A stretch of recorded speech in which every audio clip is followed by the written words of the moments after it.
just talk to me a little bit about diabetic retinopathy. What is it? What's it all about? Okay. High blood sugar levels from diabetes cause damage to the retina, which is the lining in the back of the eye. And this damage is called diabetic retinopathy. We know that duration of diabetes and how high your blood sugars are make you more likely to develop diabetic retinopathy. Okay. And how does diabetic retinopathy cause vision loss? I know there are a couple of ways, but talk to me a little bit about each of those ways it causes vision loss. So blood vessels damaged from diabetic retinopathy cause vision loss in two ways.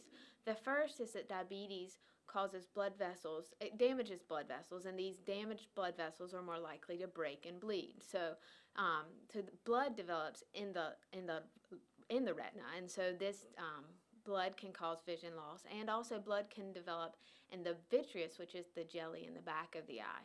And so that's one way it can cause vision loss. The second way is that diabetes can cause swelling in the macula. The macula is the area of the eye that's responsible for straight ahead central vision.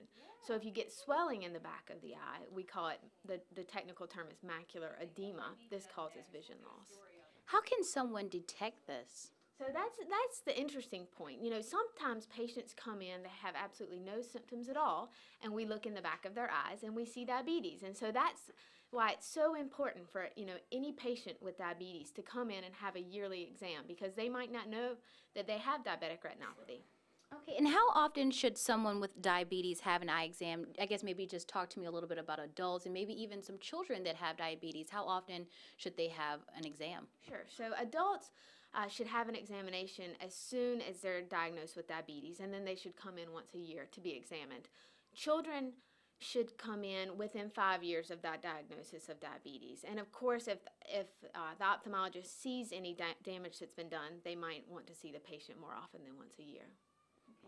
Okay. Is this treatable? If someone has this disease, can they be treated? Sure. Of course, the real key with diabetic retinopathy is prevention. So if we can control the patient's blood sugar, if we can control their high blood pressure, control cholesterol, that is definitely the best way to go. Prevention's the key. If the patient does develop diabetic retinopathy, there are treatments. The first is laser. Laser to the retina dries up leaky blood vessels, and so that's one. A second is we have injections to try out the macular edema. The third is we can use surgery to remove blood from the eye if that develops.